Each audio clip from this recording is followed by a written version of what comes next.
Olá, boa tarde. Boa tarde. Boa tarde a todos que estão aqui presentes. Meu nome é Renata, sou representante do VET Além da Clínica e vamos começar então. Sejam todos bem-vindos ao segundo dia da 23ª edição da CVET UNB. Eu me chamo Renata Noleto, sou estudante de Medicina Veterinária e integrante do módulo, e hoje tenho a honra de receber o médico veterinário Romero Serrão Teixeira no nosso evento para ministrar a palestra Atuação do médico veterinário na defesa agropecuária brasileira com o uso de cães de detecção. O palestrante Romero é formado em Medicina Veterinária pela Universidade de Brasília, possui mestrado em Higiene e Tecnologia de Alimentos pela Universidade Federal Fluminense, ingressou no MAPA como auditor fiscal federal agropecuário, atuando na área de inspeção de produtos de origem animal. Fez parte do grupo de trabalho que instituiu o uso da ferramenta de cães de detecção para produtos de interesse agropecuário e, desde então, atua na gerência do Centro Nacional de Cães de Detecção do MAPA. Antes de dar início à palestra, eu gostaria de agradecer os nossos apoiadores, que é a Estopato, o LabCare, a Exoct Life, a Ouro Fino e a Scan, e dar alguns recados. Importante, pessoal, o formulário de presença será liberado pelo chat do YouTube ao final da palestra. Então, fiquem atentos, pois só receberá certificado quem se inscreveu na plataforma do SIGA e confirmar a presença nesse formulário. As camisetas da Cevete, essa também que eu estou usando, estão à venda. Então, quem tiver interesse, custa R$ 35 e todas as outras informações estão no nosso Instagram, @CeveteUNB. Também ao final da palestra abriremos espaço para perguntas, então podem enviar no chat, sinalizando com hashtag pergunta que iremos anotar. E também é importante lembrar, pessoal, que estamos com um concurso de desenho valendo o estetoscópio. Mais informações vocês encontram no Instagram, @CeveteUNB. Esperamos que esse seja um momento muito proveitoso para todos vocês que estão nos assistindo. Por favor, Romero, pode ficar à vontade.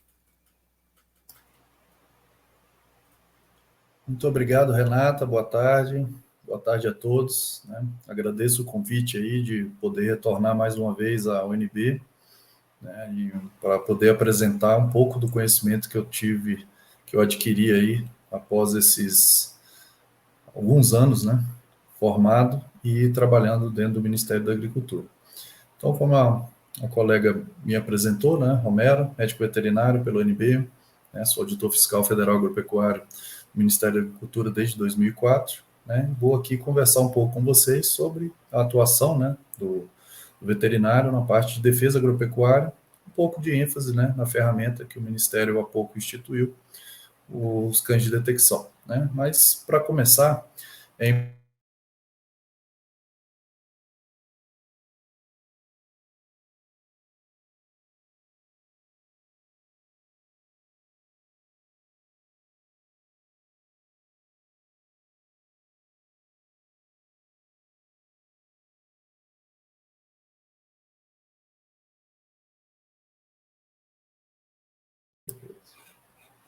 muito importante, aqui, vamos voltar. Boa tarde de novo, pessoal, né? Probleminhas técnicos aqui com o áudio do computador, acho que foi solucionado, né? Perfeito, a colega está me sinalizando, né? Médico veterinário, Romero, formado pela Universidade de Brasília, né? Agradeço demais o convite, né? De poder mais uma vez retornar a essa casa, né? UNB, a nossa casa, né?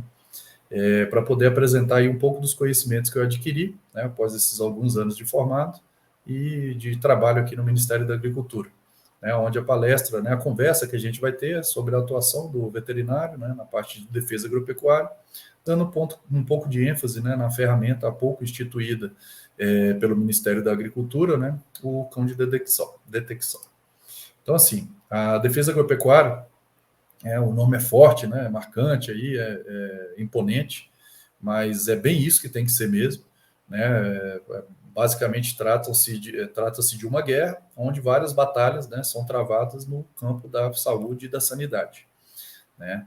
Então, o entendimento sobre a defesa agropecuária é basicamente essa luta constante, diuturna, né, dos profissionais da área, né, de salvaguardar o status sanitário e fitossanitário de uma região, de um município, de um estado, de um país, de um continente, né? para que possam haver, né, o comércio de produtos, né, no caso aqui de interesse agropecuário, né, de forma irrestrita ou controlada entre essas entidades que eu mencionei. Então, um pouquinho do histórico, né, lá em 1920, né, ou seja, há pouco mais de 100 anos, né, foi criada aí a Organização Internacional de Epizootias, né, a Organização de Saúde Animal, Organização Mundial de Saúde Animal, e a Convenção Internacional de Proteção de Vegetais. Né, são marcos importantes aí para quando vai se falar de defesa agropecuária, né, os marcos da saúde animal e da sanidade vegetal. E aqui no Brasil, a gente tem marcos regulatórios importantes da década de 30, né, onde começou a se instituir os programas de defesa sanitária, né, a linguagem utilizada na época, animal e vegetal aqui dentro do território nacional. Né? Então, assim, por que a gente fala de defesa? Porque eu disse que é um nome importante, imponente, né, e realmente trata-se de guerras ou batalhas. Porque hoje, né, 26% do produto interno bruto, né, mais de um quarto do produto interno bruto brasileiro é movido, né, é sustentado pelo agronegócio. Então, qualquer impacto nessa arrecadação, nessa taxa, né, de dinheiro envolvido aí nesse poder econômico envolvido, ele vai relacionar, impactar diretamente na vida de todos nós brasileiros, né? E isso, obviamente, é uma questão que envolve a soberania nacional, ao passo que qualquer desequilíbrio, né, voltado num produto interno bruto de um país, né, que venha impactar a vida de todos aqueles habitantes daquele país, obviamente impacta na soberania nacional daquele ente que a gente está falando. Né? E há tempos, né, que a disputa comercial vem se acirrando demais aqui no mundo, né? E a gente, os técnicos do setor viram que essa disputa, né, de comércio internacional, de mercado, de divisas, né, de vendas, de compra, ela começa a ultrapassar um pouco das questões somente sanitárias, porque, como eu disse no início, é uma guerra, né, são diversas batalhas, né, que compõem essa guerra e envolvem uma complexidade imensa de ações. Né? Não só no campo político, no campo econômico, no campo técnico, obviamente, né? E aí, por mais que seja a Semana da Veterinária e o papel, né, do médico veterinário na defesa agropecuária, eu não posso deixar de mencionar que a defesa agropecuária, por si só, ela é extremamente multidisciplinar, né? E não há como se dissociar ou se separar, né, das demais profissões dos nossos colegas, né, de outras profissões, de outras formações, nessa grande guerra da defesa agropecuária, caso brasileira, mas divisa, uma guerra por divisa econômica, né, no mundo. Então, aqui, claro, como papel, como formado em medicina veterinária, que sou, né, vou dar apenas a parte tocante a que o médico veterinário contribui, mas sabendo todos nós a partir daqui que é uma tarefa multidisciplinar e a indissocialidade aí de várias profissões é inevitável. Então, aqui, a gente está vendo um gráfico aqui do PIB do agronegócio brasileiro, onde vocês podem notar que é uma crescente, né, desde aqui dos anos de 1996, né, até agora corrigido de 2019 e em 2020, como o dado que eu apresentei no slide anterior, houve um aumento de praticamente 5 pontos percentuais, né, ou seja, uma arrecadação por conta também da pandemia, né, a produção do agro não parou, muito pelo contrário, né, o consumo de alguns produtos até aumentaram, e aí refletiu nessa correção do PIB brasileiro. Né? Então, aqui eu vou colocar alguns slides mostrando o que o Brasil é no mundo no tocante à produção de alimentos. Né? Então, mas é um médico veterinário falando, pois lembre-se da indissocialidade das profissões, né, e da multidisciplinariedade que tem a defesa agropecuária. Então a gente vê aí, notem sempre o primeiro, o segundo, o terceiro, né, os primeiros colocados quem são. Então aqui no caso da soja, o Brasil produz, né, no mundo, é o maior produtor, né, o maior exportador também. A gente vai para a carne bovina, o Brasil está lá em segundo colocado, mas exporta, o primeiro exportador mundial. A gente passa para a carne de frango, né, o terceiro de produção, mas o primeiro em exportação, em volume, o próprio milho. Vejam que sempre os players ali, eles começam a se repetir, né? E aí a gente vê quem são os nossos adversários, no melhor dos sentidos, né? No tocante à divisa, à venda, né? Ao comércio internacional de produtos agropecuários, né? Aqui a cana-de-açúcar, o Brasil está cana em primeiro, né? A celulose, papel, importante também mencionar, suco de laranja, né? Então, assim, eu estou posicionando aqui a todos, mostrando quem são, onde o Brasil se coloca, né, no tocante à produção mundial de produtos de interesse agropecuário e as suas relações com a divisa, a sua exportação desses produtos, né? Então, assim, a gente tem estudos aí pela Embrapa e pelo próprio Ministério da Agricultura, né, que o Brasil vai se tornar aí, em breve, né, maior exportação de grãos do planeta, né? Então, assim, isso é uma grande importância para o nosso país, né? E isso gera tudo aquilo que eu mencionei anteriormente, né? As questões das divisas, as brigas na Organização Mundial do Comércio, a questão sanitária extrapola um pouco, vai para a política, coisas econômicas, né? E aí eu quis mostrar aqui para vocês que informações, né, das nossas fontes oficiais do Brasil também batem com as informações de um dos nossos players, né, mundiais mais importantes aí da produção, consumo e exportação de alimentos dos Estados Unidos. Então, eles também, estrategicamente, já sabem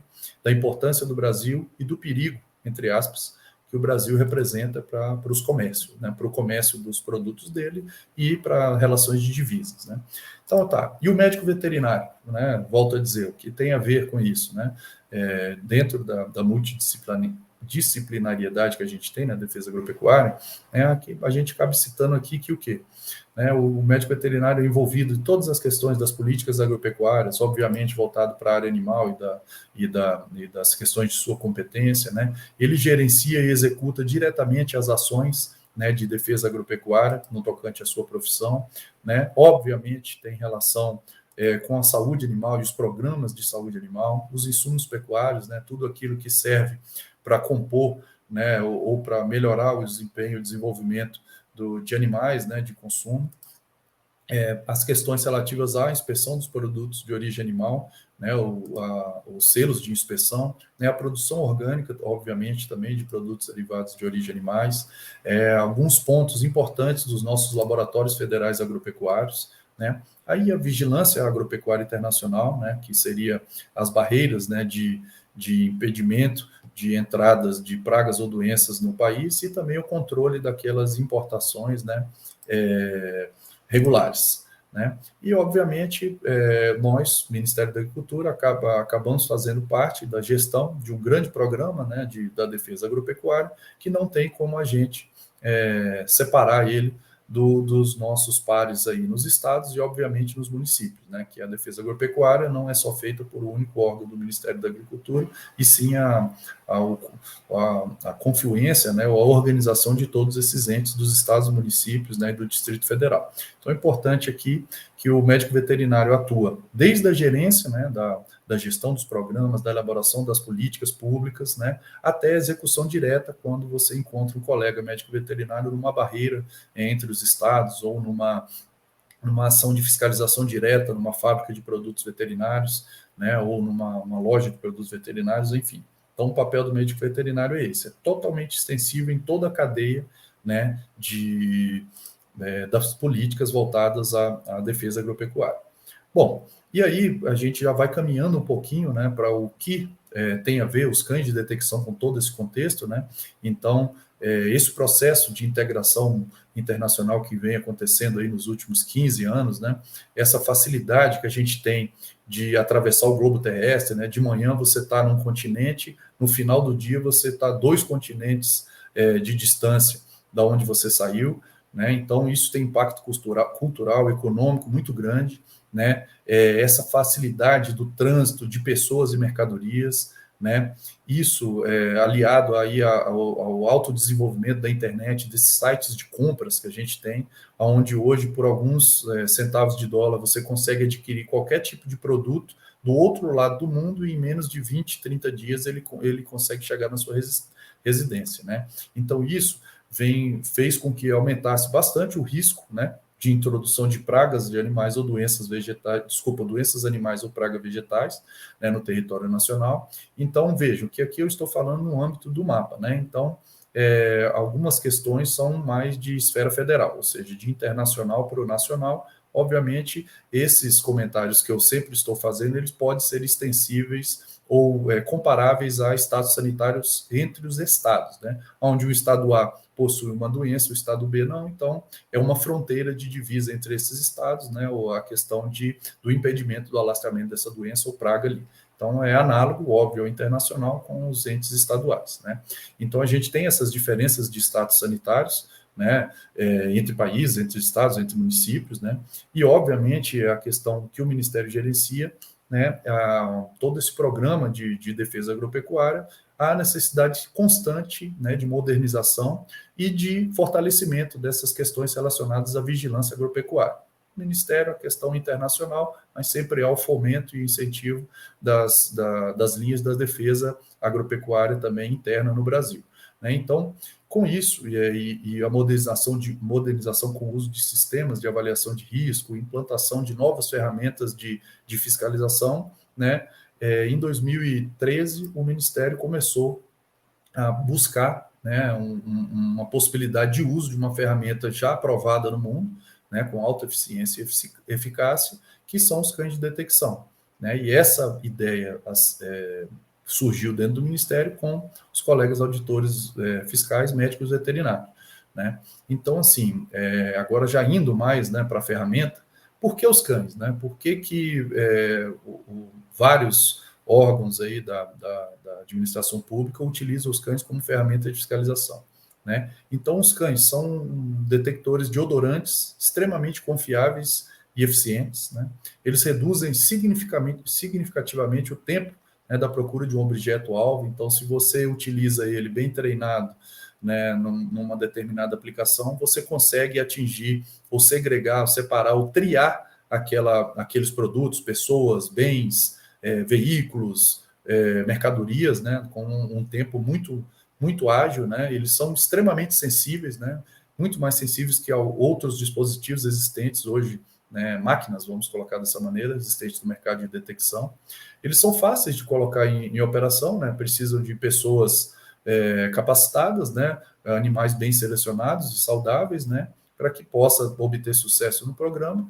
E eles têm uma alta versatilidade e mobilidade. Então, você consegue colocar um cão dentro de uma viatura na parte da manhã, ela está no ponto A, se deslocar até o ponto B, né, com apenas um localzinho para ele dormir, a água, o seu alimento, e consegue operar o cão em lugares distintos com alta manejabilidade, né?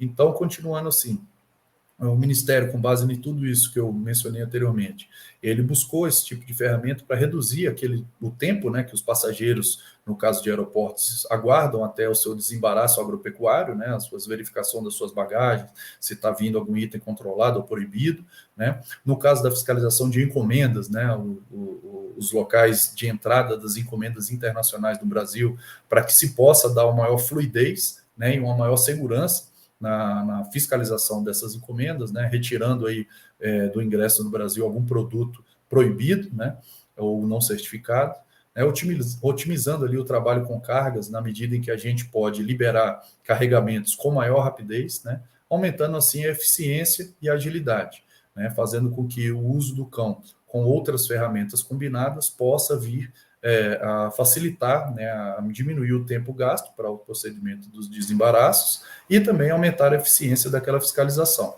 Obviamente, tudo isso para facilitar também a gestão de recursos humanos, né, tendo em vista aí a dificuldade do Estado em repor, né, a questão de servidores públicos, né. Então, na medida em que você consegue trabalhar com inteligência, né, e com uma ferramenta mais eficiente, a gente consegue ter maiores condições de gerir todo o corpo, né, humano de um órgão, né.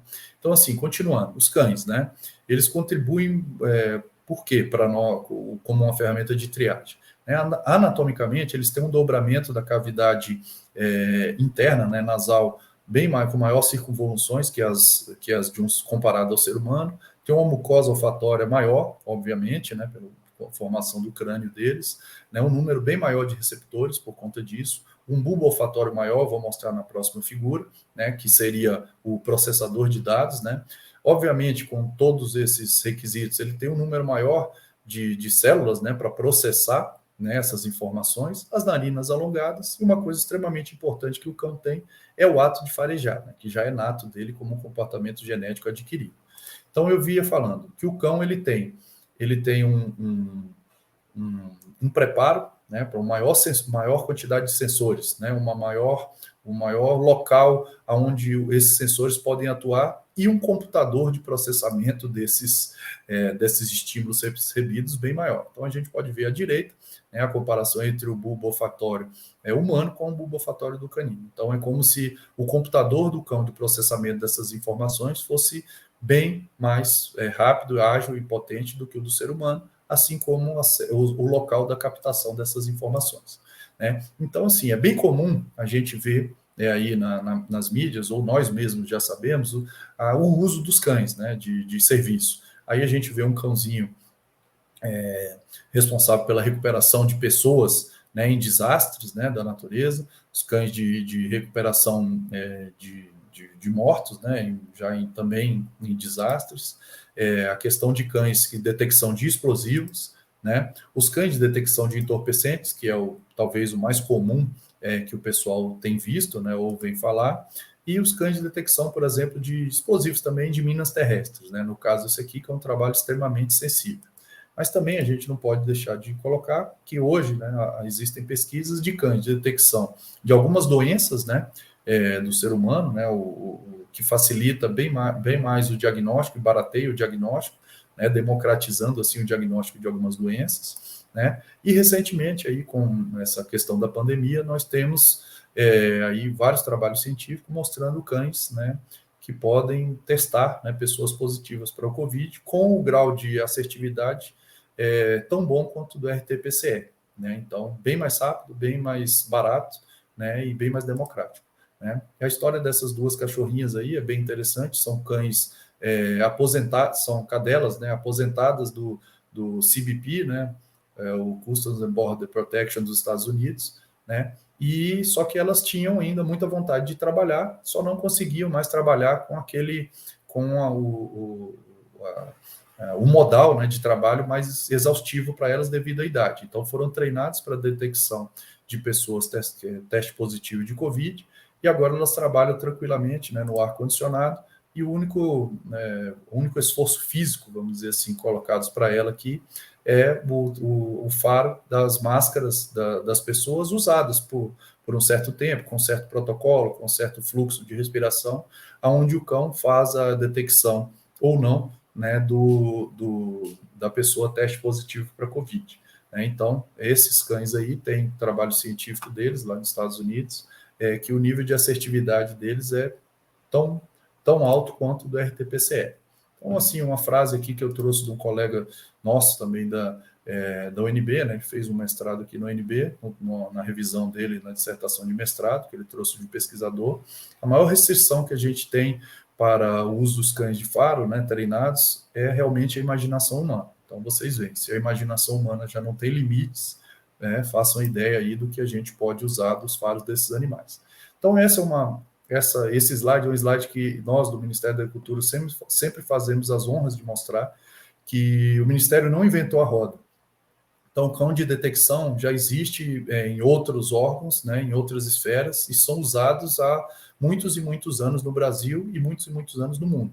Então, o Ministério não inventou a roda, ele buscou instituições parceiras para a gente trazer, né, a expertise do que eles tinham no uso de cães de serviço para podermos implantar no uso das atribuições do Ministério da Agricultura. Então, fomos bem recebidos pela Polícia do Exército, né, do Batalhão Brasília, aqui onde treinamos alguns de nós, a própria Receita Federal do Brasil, lá no seu canil central em Vitória, no Espírito Santo, a Polícia Rodoviária Federal, né, parceiros aí de palestras, de conversas, de licitações, né, e a Polícia Federal também sempre nos apoiando com troca de conhecimentos e apoio, né, de alguns equipamentos e algumas missões que a gente tem feito aí pelo Brasil.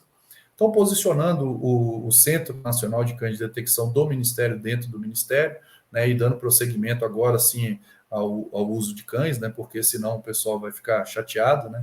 A gente veio falar aqui de cães de detecção e até agora eu só estou mostrando organogramas e imagens, né, com texto. Então, o Ministério da Agricultura, bem simplificado, né? Secretaria de Defesa Agropecuária, onde atuamos a área finalística, né, do Ministério de Fiscalização, né? Nós temos vários departamentos ligados à Secretaria de Defesa, onde o de Saúde Animal, de Inspeção de Produtos de Origem Animal, né, aliados à Vigilância Agropecuária Internacional, a Coordenação Geral de Apoios Laboratoriais, né, a Coordenação de Emergências Agropecuárias, e a de produtos orgânicos são aquelas onde a gente tem a alocação de médicos veterinários. Óbvio, eu não posso deixar de citar o Centro Nacional de Cães de Detecção, né, que o Ministério traçou essa estratégia de poder usar essa ferramenta, né, em prol da defesa agropecuária brasileira, e hoje existe no organograma e está presente aí dentro do Ministério da Agricultura com uma certa importância. Então, assim, vou mencionar aqui para vocês, como eu disse, nós não inventamos a roda, né? A gente trabalhou com instituições parceiras do Brasil e algumas também no mundo, né? Então, aqui tem um cachorrinho, um alabradorado ou agoldenzado, né? Vamos colocar dessa maneira, um mix, né, de raças que eles trabalham lá no Chile, né? O SAG do Chile, que é um país referência aqui na América do Sul para o uso de cães de detecção de odores para interesse agropecuário. Está aqui um cãozinho deles, a gente teve a oportunidade de ir lá ao Chile e vimos esse cão trabalhando, um excelente cão, né? Aqui a gente tem os nossos parceiros do México, né? O Senacica mexicano, então aqui é no Centro Nacional de Treinamento deles, né? E mais uma foto aqui do México, no centro de treinamento deles, e eu sempre destaco aqui que o México tem um programa bem interessante, porque eles utilizam cães de abrigos, né? Cães abandonados ou recuperados na rua, fazem um processo seletivo, né? Um treinamento, e aproveitam, no melhor dos sentidos, esses cães para servir a pátria deles, né? Então, eu sempre destaco isso aqui, é muito legal. Aqui, os nossos colegas da Nova Zelândia, né, trabalhando lá no sistema de encomendas deles, utilizando os cães de detecção de odores para recuperar produtos controlados ou proibidos de ingresso naquele país. Aqui está um exemplo dos nossos pares lá na Austrália, né, utilizando um cachorrinho, uma raça já diferenciada para eles lá, né. Aqui nos Estados Unidos, né, um pedaço do CBP aí, que atua na Beagle Brigade, na Brigada Beagle, né, que eles têm esse orgulho. E está aí a foto da fera deles lá, encarando aí uma passageira, né, num procedimento pré-operação deles lá no aeroporto. Então, assim, importante destacar aqui que o Ministério da Agricultura hoje tem no Centro Nacional 2 servidores, 2 estagiárias, né, um cão operacional que fica aqui em Brasília, 3 cães que já estão para ser distribuídos agora, e nós estamos recebendo mais 2, talvez 3, para iniciar o treinamento agora. A primeira equipe K9 que a gente implantou no país foi uma equipe K9 lá em Curitiba, né? Eu vou contar mais na frente o trabalho que eles fazem, com 2 servidores e um canino operacional. E agora, essa semana, a gente está finalizando um curso onde mais 5 operadores de cães estão prontos para receber aqueles caninos que estão prontos e serem distribuídos provavelmente por um aeroporto de relevância no Brasil, que é o aeroporto de Guarulhos. Então, assim, os cães que passaram aqui por nós, no Centro Nacional de Cães de Detecção, é o Romeu, que foi o primeiro cão que a gente treinou, e ele chegou a trabalhar há poucos meses, né, conosco, né. Ele não está mais no programa, né, por problemas na avaliação continuada dele, ele não obteve desempenho satisfatório. Hoje, o nosso cão mais antigo em operação é o Léo, né, sempre está com a gente aí nas operações que a gente faz fora de Brasília, em Brasília ou em outros estados, né, com bons índices de assertividade, né. O canino Thor, que é o cão que opera lá em Curitiba, né, no Correios e no aeroporto. Essa canina Neca não está mais conosco também, não participa mais do programa. É importante, foi destacar os cães que a gente já treinou, dentre muitos outros que foram avaliados e não se sagraram aptos para prosseguir no processo de treinamento. Então, hoje a gente tem essas cadelas aqui aguardando a distribuição, a Frida, pastor belga Malinois, a Vamp também, pastora belga Malinois, e a Meg, uma Golden Retriever, todas já prontas e aguardando simplesmente a sua distribuição nos aeroportos do Brasil, que vão ser decididos aí pelos departamentos técnicos, né, do Ministério da Agricultura.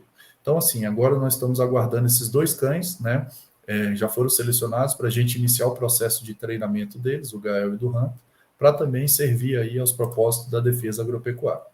Então, poxa, já estou falando da política internacional, dos mercados, da produção, tal, mas o que os cachorros, né, os cães de serviço realmente fazem?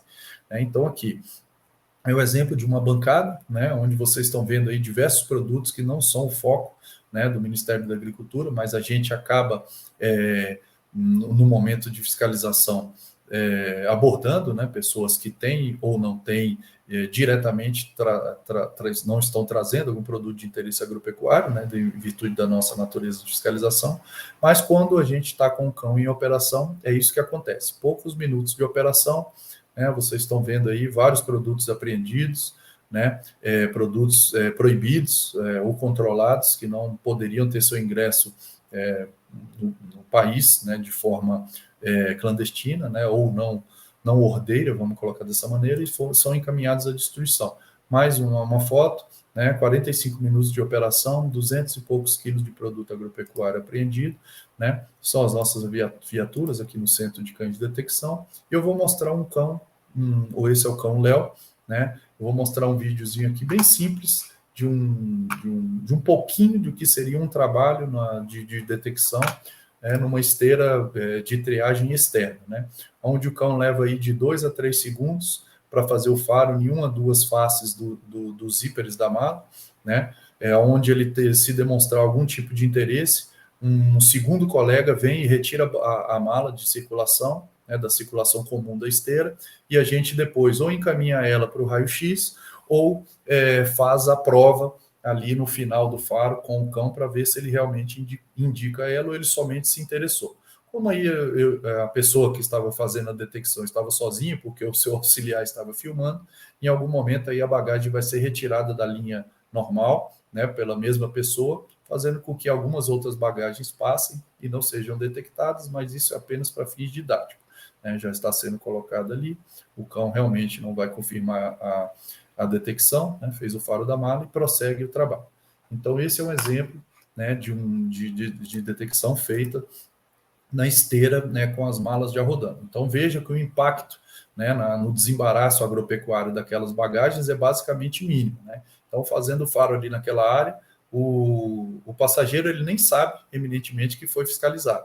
A não ser naqueles aeroportos que tem aquelas câmeras, né, que filmam ali o desembarque das bagagens da prancha para a esteira, né, a pessoa vai ver, olha, tem um cachorrinho fazendo faro na minha mala. Então, esse é um dos trabalhos anônimos que a gente faz, né, com alto grau de recuperação e assertividade. Né, se a gente quer ter menor impacto ainda, as bagagens ainda nas pranchas, a gente consegue, dependendo da altura do cão e da posição das bagagens, fazer o faro dos zíperes das malas, né, e tentar capturar ali alguma mala que tenha algum odorante alvo, né, do treinamento dos nossos cães, gerando menos impacto ainda. Né? Então, assim, nos aeroportos, então, a gente tem um grau de eficiência muito alto, né, onde a gente trabalha. Então, eles são capazes de detectar a mínima fatia de queijo ou a mínima fatia de presunto, né, colocada dentro de uma bagagem. Então, se representa risco, se os departamentos técnicos do Ministério colocaram como produtos proibidos ou controlados de ingresso, o trabalho do cão identificá-lo, trazer para a bancada do Ministério da Agricultura, né, nos aeroportos, que são as unidades do vigiado, para que seja verificada ali a possibilidade ou não de ingresso daquele produto, caso não, a apreensão e destruição. Né? Então, essa foto de uma operação realizada em Roraima, né, no aeroporto, onde o Roraima tem um status, tem uma praga, aliás, que a defesa, o Departamento de Saúde Sanidade Vegetal não quer que se alastre, em conjunto com a ADER, né, a Agência de Defesa, né, Agropecuária do Estado de Roraima, ela não pode sair daquela região do Estado, de algum pedaço do Estado, então eles lançaram mão de solicitar o apoio do Ministério da Agricultura para verificar se seria útil para eles o uso dessa ferramenta. Né? Então, foi um sucesso lá, né, a possibilidade do uso dessa ferramenta, a rapidez da identificação dos produtos, né? A alta eficiência e eficácia da apreensão, da saída daqueles produtos lá do Estado, que não podiam, né, em virtude do status fitossanitário, como eu disse, e está aí a canina Frida, que a gente levou para aquela missão de 30 e poucos dias lá, com vários e vários quilos de produtos apreendidos, né, que não poderiam sair do estado de Roraima. Então, aqui um exemplo de como se daria uma detecção de algum produto de interesse agropecuário numa unidade dos Correios, né, de centro de triagem de encomendas internacionais, onde o cão se interessa por algum dos CDLs ou dos packets que estão ali, né? Nesse caso aqui era um treinamento, então já tinha o odor plantado ali, e a gente estava apenas reforçando o comportamento do cão, fazendo com que ele brincasse. Mas que eminentemente é assim que se dão os trabalhos lá. Aqui mais um exemplo, né, onde nós estávamos com uma canina em treinamento aí, eu estava fazendo uma aula, né, para os colegas que estavam assistindo, mas eminentemente esse é o tipo de detecção que a gente trabalha nos locais onde temos cargas, né, empacotadas, né, nos correios ou empresas privadas de encomendas, né. Então, a gente faz com que o cão percorra todas as áreas onde os odorantes-alvo poderiam estar difundindo, né? E aí é onde o cão nos mostra o local onde poderia estar vindo um odorante, né, alvo. Nesse caso aí também era o treinamento, e a gente está reforçando esse comportamento do cão em encontrar o odorante-alvo e ele recebendo a recompensa dele, que é a bolinha, né? E a brincadeira, o carinho. Então, aí mais uma atividade nos Correios, onde vocês viram aqueles packets, né, lotados de encomenda, né, onde o canino ele se interessou e indicou algum daqueles packets, aí a gente abre todas as encomendas no chão e deixa o cão fazer uma busca mais minuciosa, né, dessas encomendas para que a gente possa chegar até a encomenda de interesse, né, ou um grupo menor de encomendas de interesse, para que aí sim a gente possa levar novamente ao raio-x e posteriormente vir a abrir e efetuar ali a apreensão, destruição do produto, né, caso ele seja proibido, ou fazer a fiscalização devida. Né? Então, vocês vejam, um CDL desse aí tem em torno de 600 a 1.200 pacotinhos, né? O cão tem acessibilidade de encontrar, eu vou mostrar mais na frente, um pacotinho ou outro que contém bem pouquinho produto agropecuário, né? Onde aos nossos olhos é bem pouco, mas olha lá, então já identificou que ainda dentro do CDL há alguma mercadoria de interesse e a gente vai descendo as mercadorias até ele indicar para facilitar para nós o trabalho. Obviamente, os cães podem atuar também no faro de produtos de interesse agropecuário em veículos, né? Aí mais uma operação na fronteira de Pacaraima, né? Onde aí sim já era uma fronteira internacional vindo da Venezuela para o Brasil, né? Então já fazendo aí a detecção de produtos nos carros de particulares, né? Para impedir aí o ingresso de pragas ou doenças, né? Mais um faro também, né, em Pacaraima, aí com o faro nas boleias dos caminhões, né? Que acabam vindo também muitos produtos de interesse agropecuário que são proibidos, né, de ingresso no Brasil. Está aí a canina lá dentro executando o trabalho dela, né, onde obviamente se tendo um produto de agropecuário, né, alvo do trabalho dela, ela vai nos indicar e a gente entra com a inspeção mais minuciosa já no local aonde elas indicam, né?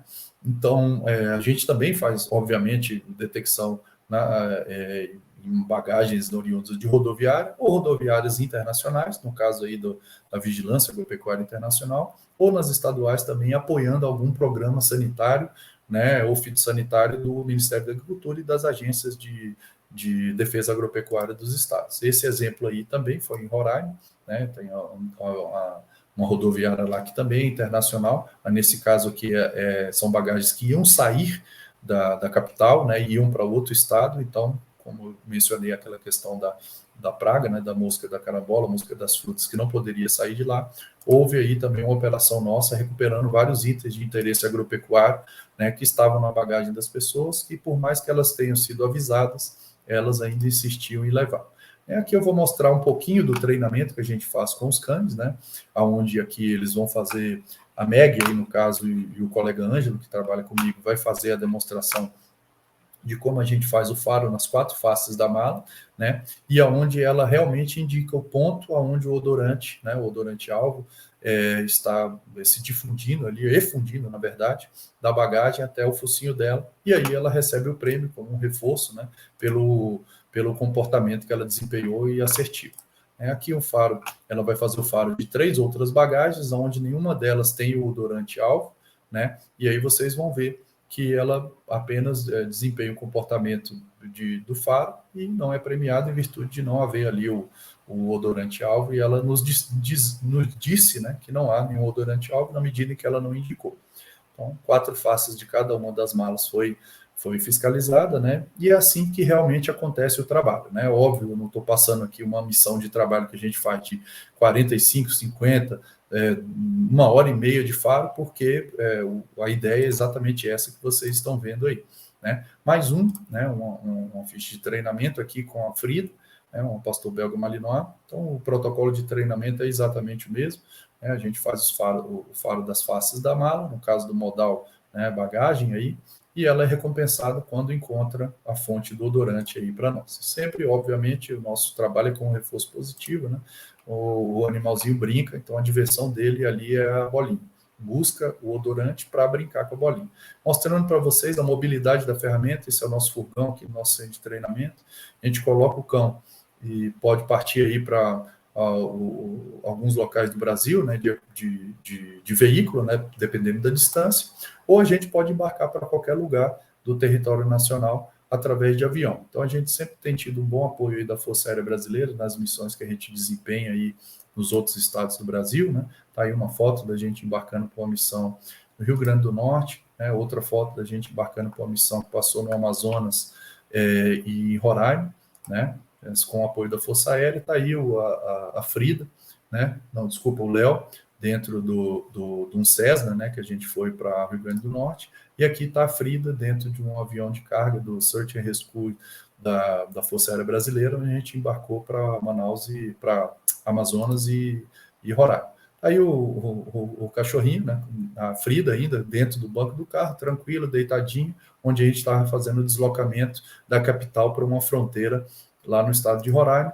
E aqui, após o trabalho, né, uma figura engraçada, está aí o operador e a cadela exausto, né, em virtude da quantidade de horas trabalhadas ali e da certeza da missão cumprida naquela operação que a gente fez. Ela descansando entre um faro e outro no aeroporto, então a caixinha, está aí ela dormindo com água, né, uma temperatura confortável para ela de trabalho, e ela descansando. Então, lembra quando eu falei para vocês das operações lá no Correio? Então, está aqui. Isso é uma imagem de raio-x, né, onde a gente pode notar alguns materiais metálicos, né, aqui em azul, e é ruim assim mesmo, tá? A imagem é difícil de se interpretar. E um material orgânico bem pequenininho aqui na pontinha. Aí tá aí ele novamente. Esse material orgânico são as tais sementes, né, que a gente viu aí há pouco, né, dessas sementes misteriosas que vinham aí de um país da Ásia, né? O Ministério da Agricultura conseguiu elucidar parte aí desse mistério, né? Mas o nosso cão lá em Curitiba, né, o canino Thor, né, um labrador, com os nossos operadores, né, o Carlos Mendes e o João Biora, é que recuperam esses produtos aí no correio lá. Claro, com o apoio também do correio, mas aquilo que o raio-x não consegue pegar, está lá o nosso canino que consegue. Então, vocês estão vendo aqui a quantidade de produtos que diariamente esse cão consegue recuperar lá, né, com o trabalho de faro que eu mostrei para vocês nos vídeos anteriores. Né? E cada saquinho desse tem, em média, 300 a 400 sementes. Né? Então, poxa, um veterinário está falando de defesa agropecuária, está falando da apreensão de sementes. Sim, mas esse veterinário gerencia, né, o Centro de Cães de Detecção do Ministério, que é uma ferramenta que é usada para toda, né, a interdisciplinariedade da defesa agropecuária, como eu mencionei. Está aí, né, um packet desses que o cão estava farejando anteriormente, com ele indicando. Como eu disse a vocês, é aberto, né, vocês viram o vídeo, e na abertura a gente vai separando as mercadorias até ele encontrar. Caso ele não encontre, a gente já reduz bastante o tempo, né, de busca ou de reprocura, vamos colocar dessa maneira, desses produtos de interesse agropecuários alvo das nossas operações. Então, vamos lá. Do material vegetal, né, que a gente tem recuperado muito nas nossas operações, tanto no correio quanto em aeroportos ou em fronteiras, né, a gente vê aí flores exóticas, né, árvores, terra, né, o material geneticamente modificado, que não tem alguma aprovação dentro da fiscalização do Ministério da Agricultura, algumas sementes de plantas proibidas, né? Acaba que dentro das nossas operações do Correio são muitas sementes recuperadas, né? Elas devem ter algum odorante ativo comum, né? De outras sementes que a gente treina, né? E o material de vegetal de multiplicação geral. Então, produtos derivados aí de de plantas in natura, que é proibido, né? As próprias plantas in natura, folhagem, né? As mudas, né? E aqui, infelizmente, um colega pesquisador, né, trouxe diversas amostras de folhas e de solo de um país aí que tem diversas pragas exóticas para o Brasil, né? E aí o nosso cão estava lá e conseguiu recuperar esse tipo de material, né? Apreendendo ele, não deixando ele ingressar no Brasil. Então, assim, nas bagagens, o que acontece hoje é que o cão é uma ferramenta complementar, né? Vou explicar um pouquinho mais na frente o que vem a ser isso, mas todo material orgânico, ele tem uma coloração bem semelhante para o raio-x, né? Mas o cão, ele consegue dizer se esse material orgânico é de interesse agropecuário ou não, obviamente, através do seu treinamento ou indicação. Mas sempre as equipes do Ministério da Agricultura trabalham em conjunto com a Polícia Federal e a Receita Federal para a identificação dessas bagagens, desses produtos orgânicos, né? Então, é um trabalho em equipe, né? Então, o que acontece?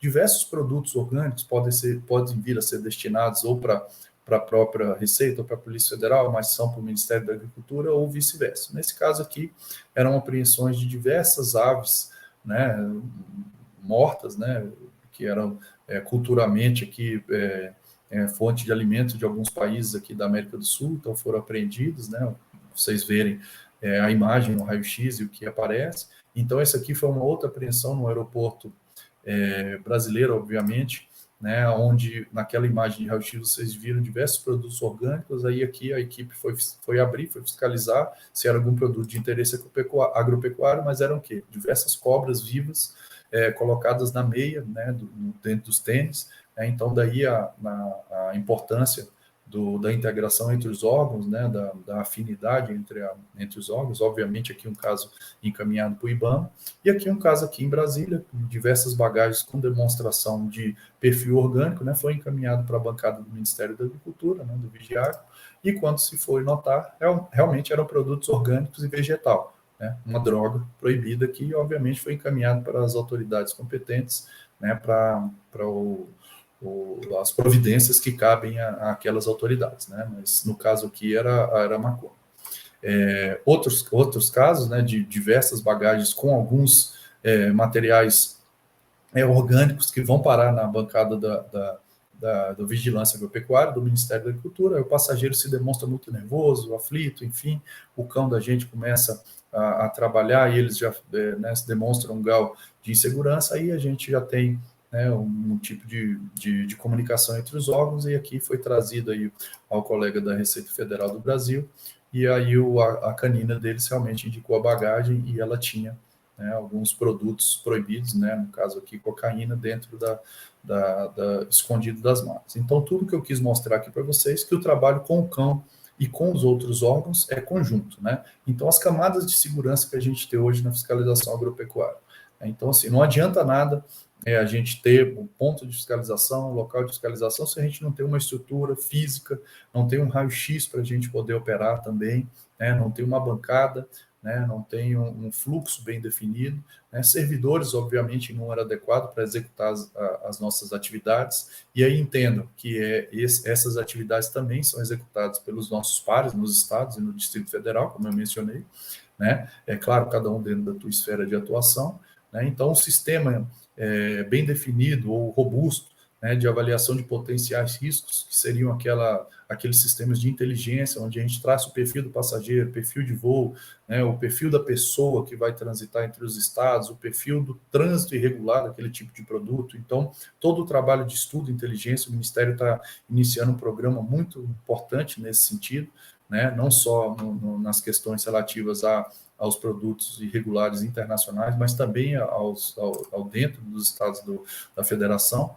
O que eu mencionei agora há pouco, uma operação harmônica entre os órgãos, né? Porque ali, no local de atuação, nas fronteiras ou nos postos de fiscalização em si, né, nos aeroportos, somos todos ali a favor do país, cada um na sua esfera de atuação, mas a gente atua em prol do país, e aí sim a gente pode usar, né, lançar a mão de uma outra ferramenta complementar àquele tipo de fiscalização. Então não adianta muito eu não ter ali o número de servidores adequado, né, a gente não ter um sistema de inteligência, né, não ter uma operação harmônica, nenhuma estrutura de fiscalização e querer colocar um cão de detecção de odores, né, que obviamente ele não é a solução de todos os problemas e não é milagroso, né? A ferramenta simplesmente ela não vai ter a eficiência a que se propõe.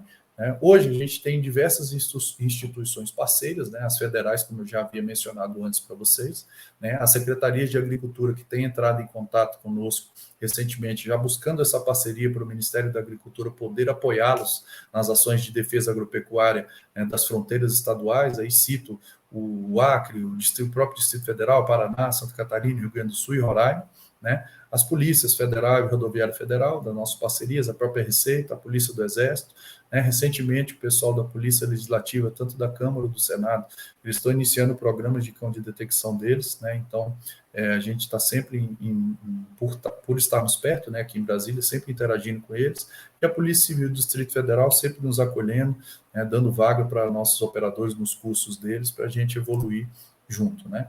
E internacional, né, buscando aí instituições, buscando parcerias internacionais, já tivemos contatos com o pessoal do Peru, da Costa Rica e da Colômbia, né, o senador do México, recentemente a gente teve uma videoconferência com eles, né, o ministro da Agricultura da Colômbia teve a felicidade de estar com a gente, há alguns anos atrás, conhecendo o nosso programa, né, o CBP dos Estados Unidos, através do IICA, sempre tem demonstrado interesse em estreitar laços conosco, né, que tem muito a ver com a questão da mosca das frutas, né, mosca da carambola, e o pessoal da Defesa Agropecuária coreana, há pouco também tivemos uma videoconferência com eles, né, provavelmente vai sair bons frutos dessas nossas conversas, uma evolução importante aí do nosso programa de cães e do deles também, né. Então, falei bastante dos cães, né, quanto custa o cachorro, como é que ele é, como é que é a operação dele. Então, assim, em média, óbvio, os cães são adquiridos por licitação, né, em média, os últimos preços praticados estão girando de 25 a 30 mil reais,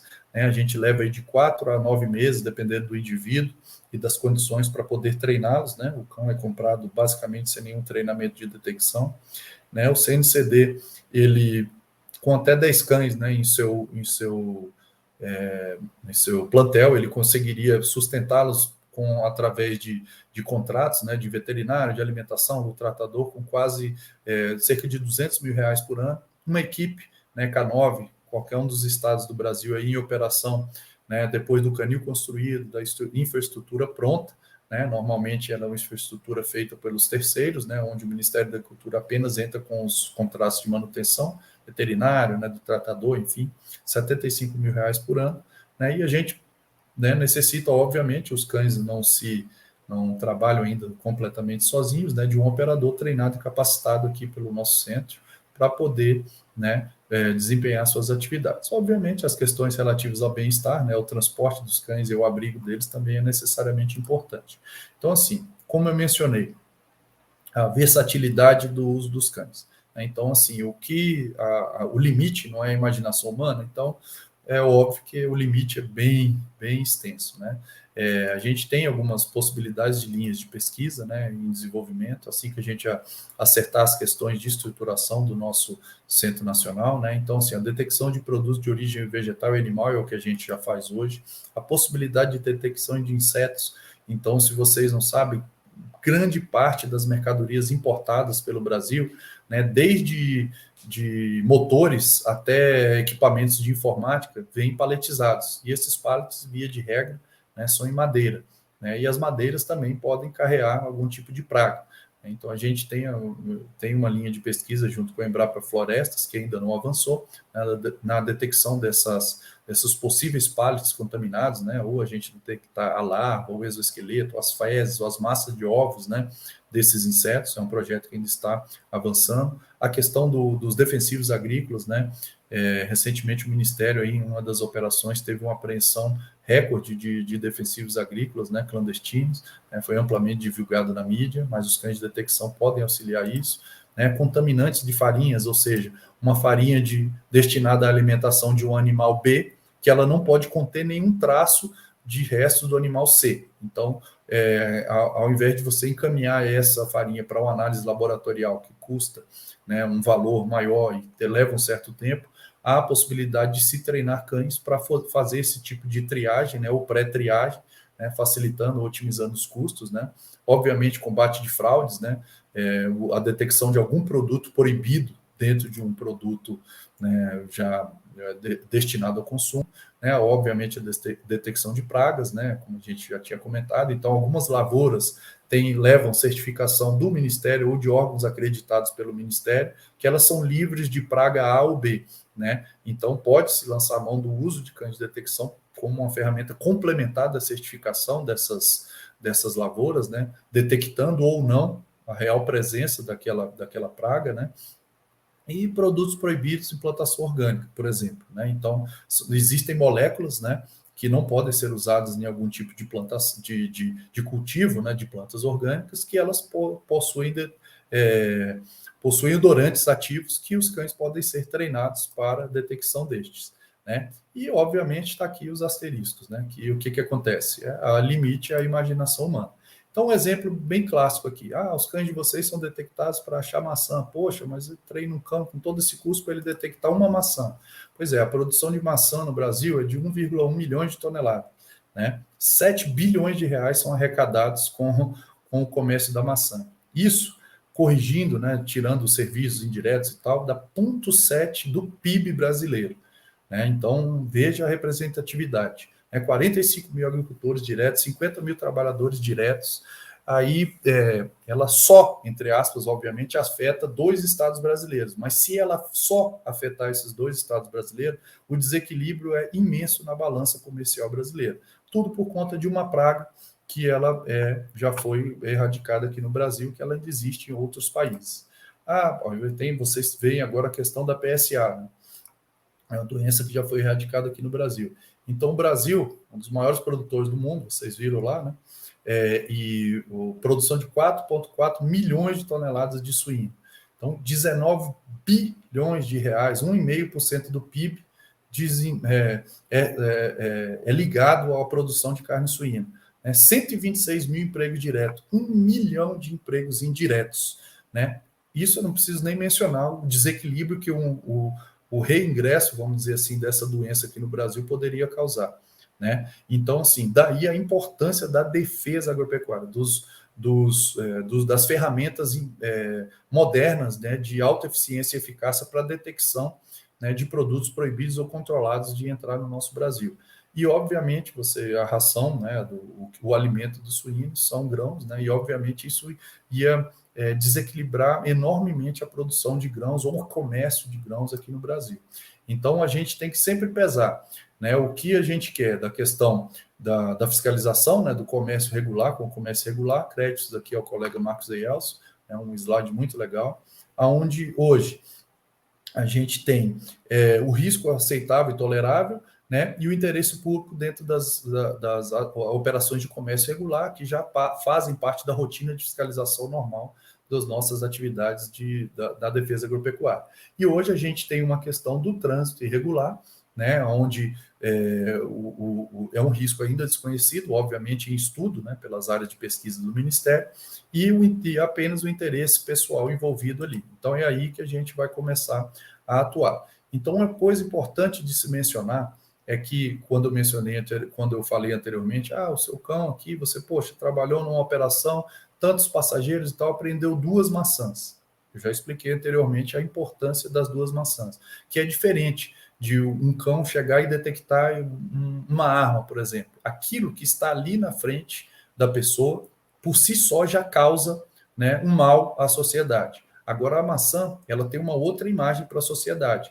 Depois, a sociedade não tem aquele conhecimento que eu passei ali anteriormente do que aquilo impactaria na balança comercial brasileira, que, obviamente, impactaria diretamente na vida individual de cada um dos brasileiros, né, na medida em que a gente afeta o produto interno bruto, a geração de empregos, né, e aí isso tudo vai refletir em saúde, segurança e educação. Então, assim, as apreensões em quantidade, vocês estão vendo lá o Thor, com 200 e tantos quilos apreendidos lá. Ou o Thor, que trabalhou o dia inteiro e apreendeu apenas aquele produto ali embaixo, uma língua de pato, né? Que não tinha nenhum tipo de certificação entrando no Brasil. Então, o material de risco desconhecido, ele tem um grau de importância para nós tão grande quanto a quantidade de produto apreendido.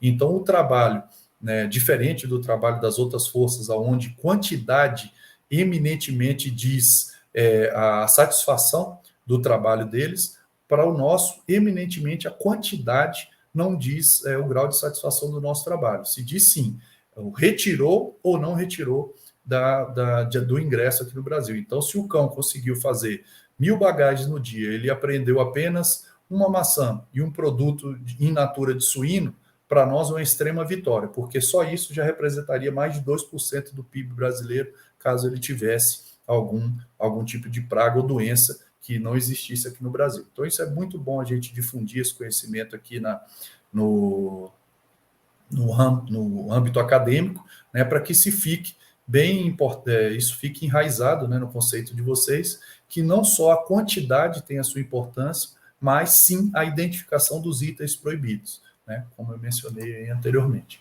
Então, obviamente, né, quanto maior a quantidade, sim, há realmente a maior possibilidade de um risco agregado, né, aquela quantidade ali exposta, mas uma unidade daquele produto, como eu mencionei anteriormente, pode vir a ter um impacto monstruoso aí na economia brasileira.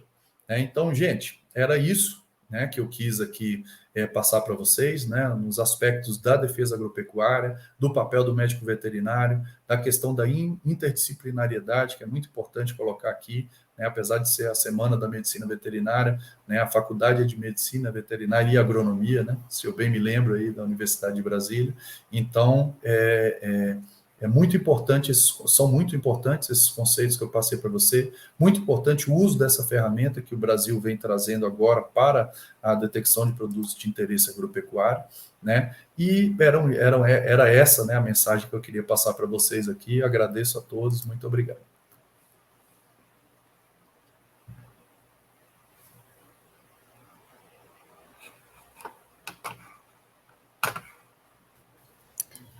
Muito obrigado, foi uma ótima palestra. Agora nós vamos... Elucidou muitas dúvidas nossas, né? Agora a gente vai passar algumas perguntas para o senhor responder. Pode... Só um comentário, o link já está do formulário, já está no comentário do YouTube.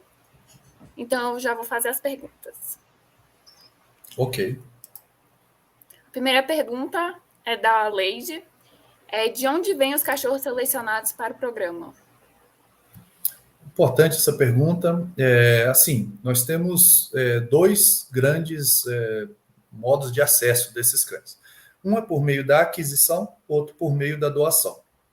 A aquisição, como o próprio nome já diz, é a compra. E no governo federal, nós compramos bens através de licitação. Então, são definidos parâmetros, né, da licitação do semovente, né, que é o bem canino, e nós selecionamos a empresa por meio da questão de pesquisa de preço, qualificação técnica, e posteriormente vamos até a empresa selecionar os indivíduos, né? E por doação seria um particular ou um ente público, evidentemente fazer um termo de doação para o governo federal e a gente avaliar aquele canino, vendo que ele tem requisitos, né, da compleição física, de comportamento, fazemos os testes, né, a questão de saúde adequada aos padrões do Ministério da Agricultura, ele pode ser incorporado ao plantel, né? Importante mencionar aqui que nós temos agora um termo de ajustamento de conduta assinado com o Ministério Público, então o Ministério Público conseguiu, por meio desse TAC, doar 10 cães para o Ministério da Agricultura.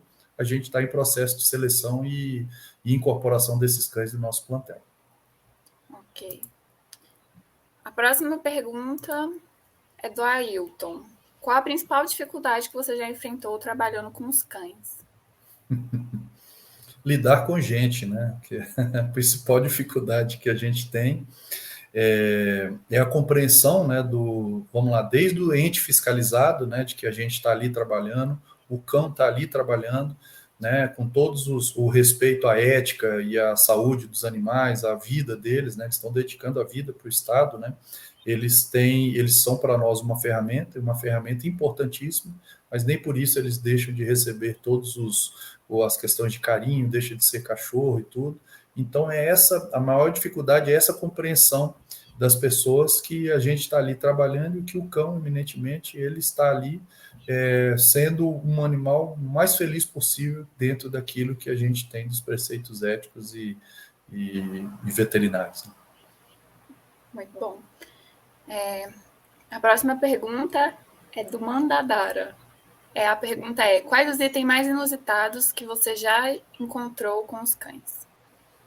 Bom, nossos cães, né, são de detecção de produtos de interesse agropecuário.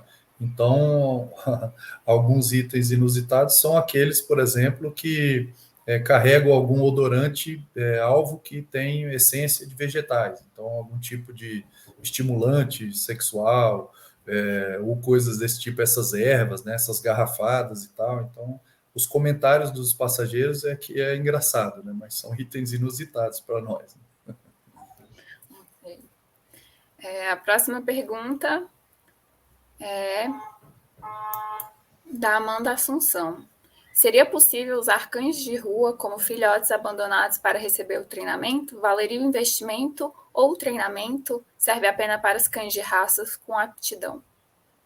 Tá, deixa a pergunta dela na tela que eu vou tentar dividir ela em dois pontos. A primeira, dos cães abandonados. Como eu mencionei a vocês, o México ele tem esse trabalho que é reconhecido no mundo inteiro como um trabalho de extrema validade, extrema ética, né, com os animais, na medida em que eles se aproveitam, né, e cuidado com essa palavra, que não que eles são rejeitos, mas eles realmente aproveitam esses animais abandonados, né, para poder efetivamente selecioná-los e dar o treinamento e empregá-los, né, na vida de serviço ao Estado, recebendo tratamento veterinário, alimentação e tudo. Então, é sim possível. Agora, valeria o investimento ou o treinamento?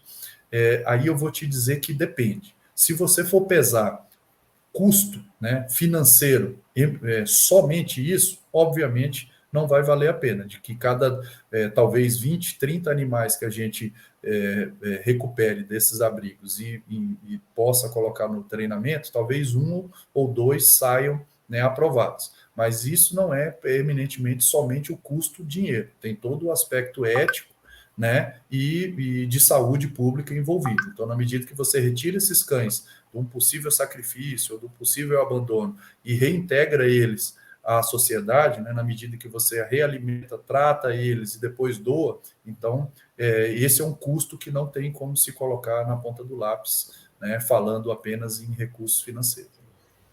Ok.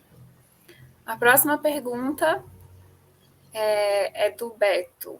Quais seriam bons argumentos para o uso de cães em detrimento de novas tecnologias como drones? Cara, o drone, eminentemente, ele é visual, né? Então, assim, se você não vê o que você está procurando, você não consegue achar, né? O cão, não necessariamente, ele precisa de ver o que você está procurando. Ele tem que sentir o que você está procurando, né? Então, se você utilizar drones, não sei, para recuperar algum tipo de produto que ele esteja escondido, né, em outros locais que são comuns, você não vai conseguir achar, né? O drone tem um outro tipo de aplicação, né? Não nesse caso aqui que a gente está identificando produtos de interesse agropecuário, né, localizados em locais, né, onde a gente tem muito circunscrito ali a difusão do odor, né? Numa mala, num pallet, numa encomenda, ou numa esteira de malas, numa esteira de encomendas, ou numa carga empacotada, né? Então, num veículo, né? Então, não adianta nada você passar. A gente não está procurando o veículo, a gente está procurando alguma coisa dentro do veículo. O veículo já está na nossa frente. Então, a gente usa a ferramenta para triar se tem ou não aquele produto-alvo, por exemplo, dentro do veículo.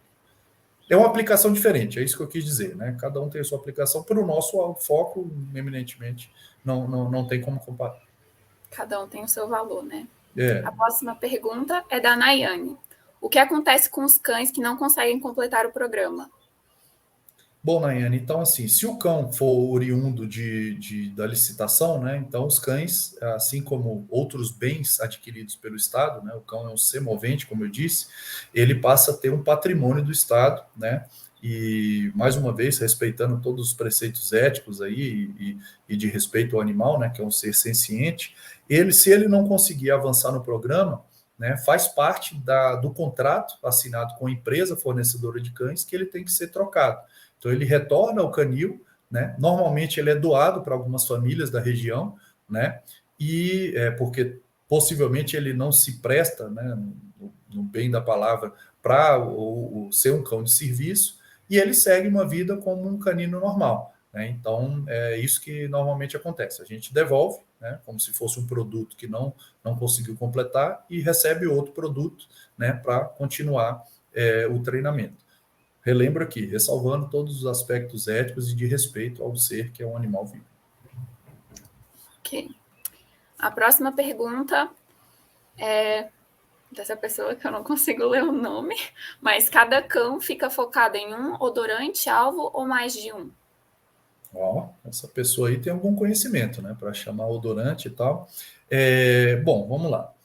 Hoje, no nosso programa, nossos cães são multifunção, né? Então, eles são treinados para produtos de origem vegetal, né, os mais apreendidos aí nos nossos pontos de interesse, e produtos de origem animal, no mesmo cão.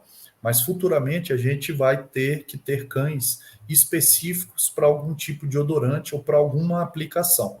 Né?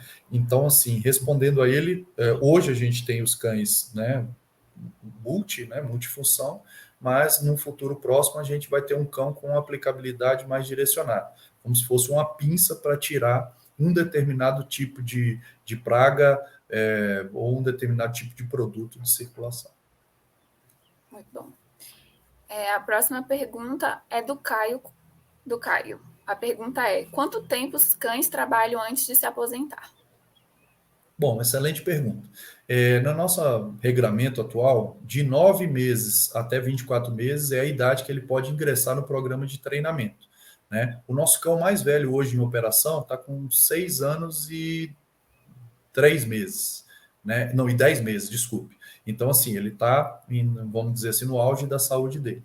Obviamente, né, da nossa experiência aí com os cães de serviço de outros órgãos, a partir de 7, 8 anos ou a qualquer tempo que esse cão começar a apresentar alguma dificuldade de desempenhar o seu trabalho, ele vai ser submetido a avaliações veterinárias, né, com prazos cada vez mais reduzidos, obviamente, no decorrer da sua idade, para que o médico veterinário consiga fazer essa avaliação se o cão ainda está apto para aquele trabalho ou não. Né? Cito aí o exemplo daquelas 2 caninas, né, do CBP lá dos Estados Unidos, as duas, uma com 8, outra com 9 anos e meio, né, que elas não conseguiam mais subir nos pallets para fazer a detecção dos produtos alvos dela. Mas ela ainda estava com muita sede de trabalhar, vamos colocar assim, porque eles trabalham se divertindo, né, para eles é uma diversão, trabalho e diversão é a mesma coisa. Então, elas ainda conseguiram desenvolver o trabalho da detecção das pessoas positivas para o Covid, onde o esforço físico dela ali é bem reduzido, né? Ela anda em linha reta, né? O faro na altura do focinho, basicamente, e num ambiente com temperatura controlada. Então, é muito relativo isso. Né? O cão pode se aposentar com 4 anos de trabalho, acontece alguma coisa, né? Sei lá, uma lesão que impede ele de trabalhar, ao passo que ele pode aí ter 9, 10 anos desempenhando uma função, né, do tipo dessa que eu mencionei anteriormente, mas ainda está plenamente no gás para trabalhar. O importante é que todo o preceito de saúde veterinária e da ética envolvida com a idade do animal e o esforço que ele está desempenhando ali nas atividades dele são respeitados. Muito bom. A próxima pergunta é do Luiz Felipe. O senhor comentou sobre os cães no combate à Covid. Será se futuramente eles também poderão ser utilizados para encontrar brucelose, tuberculose, etc., em animais e humanos? Olha, excelente pergunta, né? Como eu disse também na palestra, o único limite do uso dos cães de detecção de odores, né, de odorantes ativos, é a imaginação humana.